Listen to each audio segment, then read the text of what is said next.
situationship is. Now is that a choice starting things off here?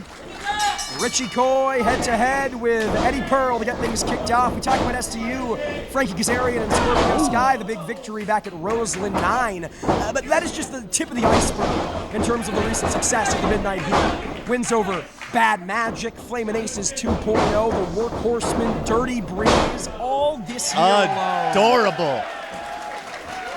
Richie Coy with some mind games here. Looking very, very precious themselves. Control of the leg, waist lock now. Jockeying for position. Pearl has one of his own locked in. No Connor roll. And in comes a tag, in comes Damien Desire here. I don't even know if Pearl saw that tag. Russian leg sweep. And a big landing from Desire. Cover here.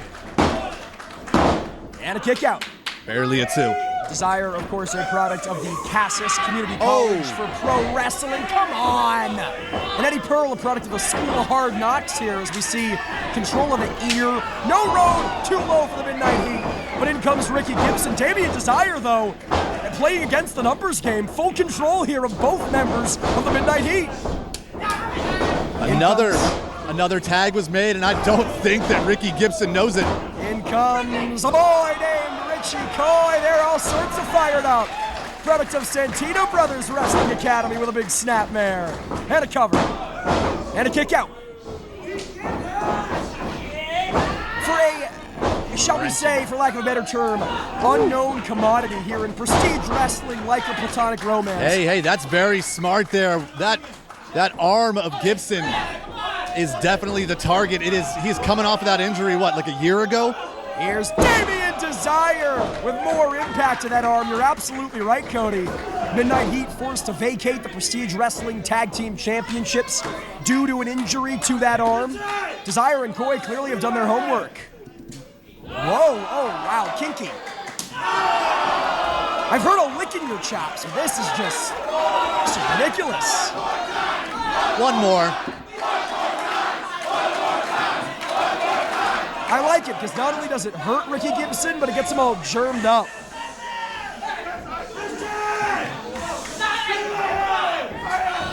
It's not sanitary, but it is awesome. Eddie Pearl saying that this is perverse, and for once in my life I can't disagree. Pearl looking for the blind tag, unable to reach his partner there as Ricky Gibson is in trouble, and it's very rare that you see the Heat in trouble in a tag team matchup.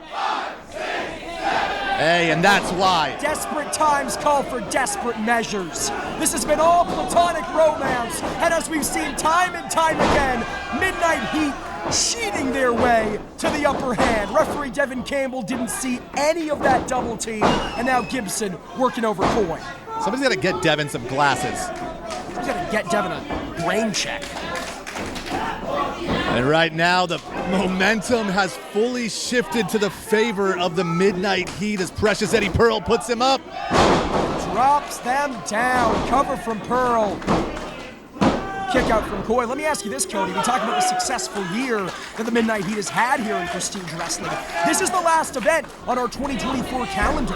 What would it mean for the momentum of the Midnight Heat to be unseated by debutantes fresh off that huge victory against STU at Roseland 9? If the Platonic Romance are able to pull it off, it'll be a stinging victory. Again, referee Devin Campbell's attention averted. And yes, this is the underhanded tactics of the Midnight Heat, but Damien Desire also has to keep control of his own emotions. Christmas is around the corner. Somebody get Devin some glasses. There is nothing jolly about this. It's like the Grinch, Ebenezer Scrooge as a tag team. That is the Midnight Heat personified. Bah humbug, Cody. Stink, stunk. Crap, damn it. Center of the ring. Fundamental tag team wrestling on display from Ricky Gibson. Choking the life out of Richie Coy, keeping them far away from tagging their partner Damien Desire. Putting his body between Desire and Richie there. Talking about fundamental tag team wrestling, the Midnight Heat no doubt still looking towards a potential opportunity. That dream match against FTR that was canceled due to Hurricane Helene back at Roseland 9. Gotta think, Cash Wheeler. Uh-oh. Hold on. From the top. Tag team combination offense. Pearl the legal man into the cover. Only a 2. Gotta think FTR. Cash Wheeler and Dax Harwood watching this one from home. Get your hands off, Devin. There you go. You tell him, Dev. Damn it, Devin. Listen, we have fun with Devin, but that isn't official here. Midnight Heat have no business laying their hands on an official, even if it is Devin. Thankfully, the Heat boys have turned their attention back to their opponents here, as right now, Richie's just absolutely being separated from Damian here and getting the life slowly drained out of him as a smaller combatant compared to Ricky Gibson here. It's a smart strategy by Gibson. Couldn't agree more, Cody. Coy needs a tag, and he needs it in a big way. Oh, but they're fighting up. Vertical base now, but as soon as I say it, they're drilled downward with that headlock takeover. Much like FTR, that dream match and inevitability. Such great, fundamental tag team wrestling from the Midnight Heat. Coy's got to be careful with that shoulder there. And what do you do if you're Richie Coy? Ricky Gibson has you dead to rights down on the canvas. How do you get anywhere close to tag team partner Damian Desire? You do whatever it takes to get out of that, but thankfully for Coy, the Midnight Heat have other plans, breaking the submission, looking for a double team. Shoulder block, elbow drop combination, Pearl in the lateral press. Digging the elbow into the face of Coy, but only a 2. Pearl not agreeing with referee Devin Campbell's count. Can argue till the cows come home. It's not going to change anything. This tag team match continues with Damian Desire reaching in for his partner. You can point out the obvious, Cody. Midnight Heat have been a tag team for nearly 9 years here in the Pacific Northwest. Platonic Romance, just about a year of tag team competition under their belt. That type of disparity does not go unnoticed, but it might not matter. Coy taking Pearl down. The turntables have turned, Jordan. But it is now or never. They have to make a tag. In comes Gibson.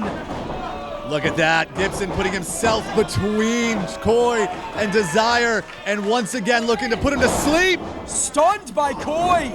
Gets the boots up. And in comes Damian Desire. Alonzi. Toxic or otherwise, this Platonic Romance looking so damn impressive. Kip up from Damian Desire off of that shotgun missile drop. He's heating up. Flurry of clotheslines here. Damian whips Gibson. Gibson counters the Irish whip, goes low, but up and over goes Desire. Shoulders down, no! Damian Desire so fluid again, a product of the legendary Charles Arthur Cassius, respected wrestler and trainer in Phoenix, and you're seeing that trading pay dividends here with a back body drop, taking Eddie Pearl out of the ring. Chopping away is Damian, but Gibson, trying to block it. Big knee to the face. And a little slice of the bread. Cover. No. Close, but not enough to seal the deal. We're talking about what it would mean for the Midnight Heat to lose after such a successful year in Prestige. How about what it would mean for Platonic Romance to win in their debut against former Prestige Wrestling Tag Team Champions? Oh, wait just a minute. Eddie Pearl, Ricky Gibson thinking hot seat. Same move that have won them many of those matches this calendar year. Not tonight. Damian Desire again. Clearly has done his homework, escaping and sending Pearl careening into tag team partner Gibson. Tags in Coy, big boot. Headed Enseguri. Gibson's in trouble. They got Gibson perched on the top. What are they thinking? Oh no, Ricky from Portland. Just got absolutely rocked. And they're not done. Wait just a minute. They're thinking Love Bomb! Platonic Romance with the upset. Spoiled by Eddie Pearl. That precious little bastard. Nothing precious about him. They had that match won. Pearl gets booted. And they still might.